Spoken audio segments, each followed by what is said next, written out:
Hi guys, it's me Jen back for another video. Today's video is going to be a little bit different. I want to talk about the color wheel and how it can be relevant when it comes to doing your own personal makeup. So, I wanted to talk about how the color wheel could help you color correct. I want to talk about how when you don't have for example, when you do not have a specific eyeshadow color or something that you're wanting, how you can mix these shades to get what you want. All right, so since that is what I'm going to be covering, I'm going to go over some of the basics. So the first thing I want to go over is the general color wheel and how to get to where we need to go, basically. So I printed this out for you guys so you guys can see. So first and foremost, I want to talk about the primary colors here, which is the yellow, red, and blue. I know my colors, I swear. So these are your primary colors. You mix any number of these colors to get to your secondary colors and to your tertiary colors, which I will be going into detail later. So from the primary colors to the secondary colors, how do you get there? So first and foremost, if you mix a red and a yellow, you're going to get an orange. If you mix a blue and a yellow, you're going to get this green down here. And if you mix the blue and red, you're going to get the violet color down here. And these are all your secondary colors. Now, if you go across the color wheel, you will find the complementary color. It's basically the opposite colors. So red is the complementary of green. This blue is complementary of orange, violet complementary of the yellow here. Makes sense? That is what that looks like. All right, so the next thing I want to go over is tertiary colors. Tertiary colors happen when you mix a primary color, one of these, with a secondary color, which is the orange, green, and violet, or purple. So when you mix, let's say, a red and a purple, you are going to get this red and purple is going to make this beautiful hued red purple color here. That is called a tertiary color. Ignore those lines there. The printer went crazy. It wanted to eat the paper. All right. So as you can see, the primary colors are listed here. So we got the red here, we got the yellow, and then we have the blue. The secondary colors are also listed here. The purple is here, the orange is here, and the green is here. Now all the middle colors here, the tertiary color here, and the tertiary color here is based upon the mixture of the primary color and the secondary color. And that's how you got this color in the middle. So that is how that works. And there is so much more detail that you can go into. Like, for example, how there's cool colors and how there's warm colors and cool colors, and how you can get into so much more detail on how to get the different hues and stuff like that. But for the purpose of this video, I really just want to give you a basic background. So when it comes to doing makeup, let's say you have a client that has rosacea. Well, maybe not a client. Sorry, I'm thinking about me. So when I'm doing makeup for clients and stuff like that, I like to analyze their skin type without makeup so I can make correct decisions. So let's say you have rosacea, or one of your friends has rosacea, or a client, if you're a makeup artist, has, a red hue to their face.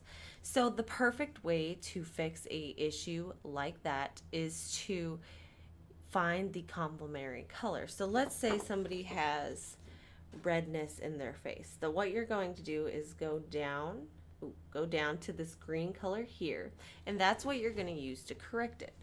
A lot of things that you can do products that you can get to correct things like this. For example, there are primers that are green hued, but I got this concealer that is green hued.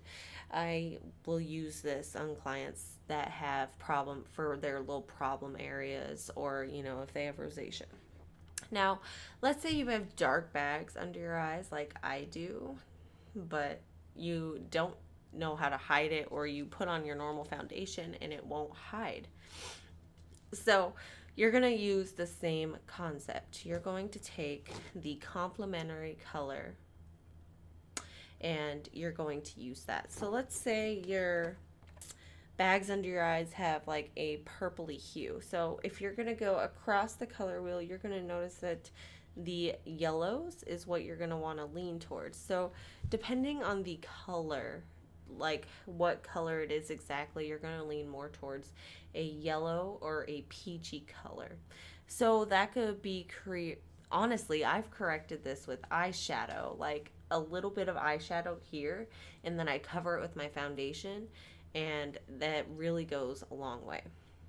So the next thing I want to discuss is, oh yeah, if the bags under your eyes have like a more blue hue, you're going to lean more towards the orange colors. So you're going to go from the blue straight to the orange hued colors. All right. So now that I have that covered, I want to show you guys something really cool. So let's say that you have my eyeshadow palette. Looks like this. And you are wanting a purple, but I don't have a purple. So you can take your color wheel and figure out how you want to get that purple. So in my case, you know, in order to get a purple, you're going to mix red and blue. So I have this light blue color here, and I have this I want to say more violety color.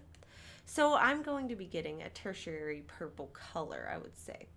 So how I'm going to go about this is I'm going to take a little bit of this blue here,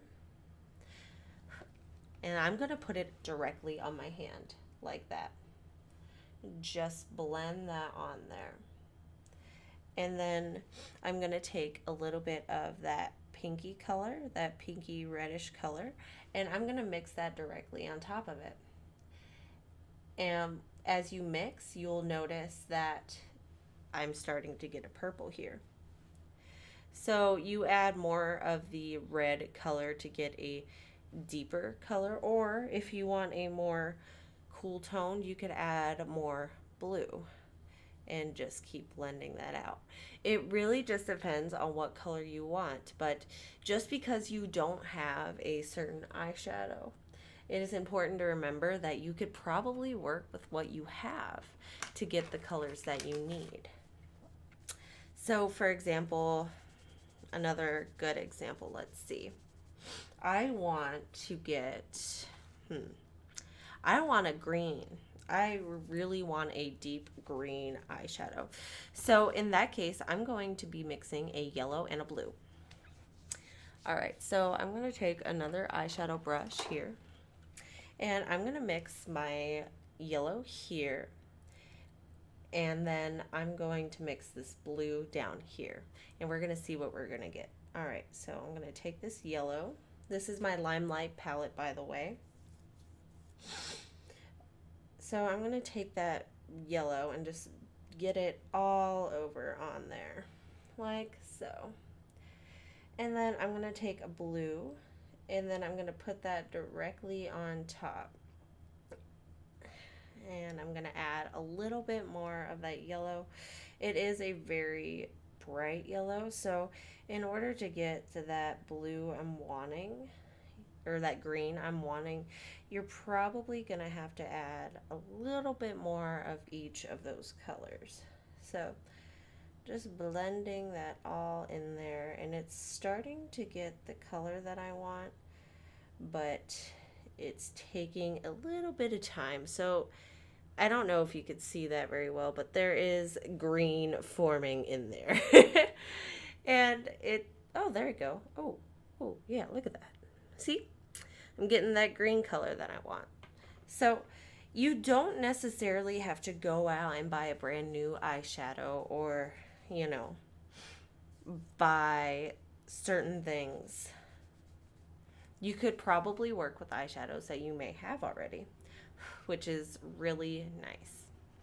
Now I used this yellow color, and then I used the blue color I have right here, and that actually made a pretty similar green color to this, but a little bit darker.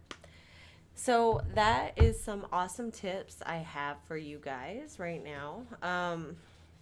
Again, the color wheel is really important for color correcting. So if you have bags under your eyes you want to hide, these are some really good tips that you can use. The color wheel can also help you color match. It could help you in so many areas. There are 10,000 videos on on YouTube that you could watch that could definitely help you out with any problem that you may be having. Anyways, guys, if you enjoyed this video and it was helpful to you, hit the subscribe button down there and hit the like button as well. I don't know what else to say, so I'm just going to end the video here. Thanks for watching, guys. Come back and see me again. Bye.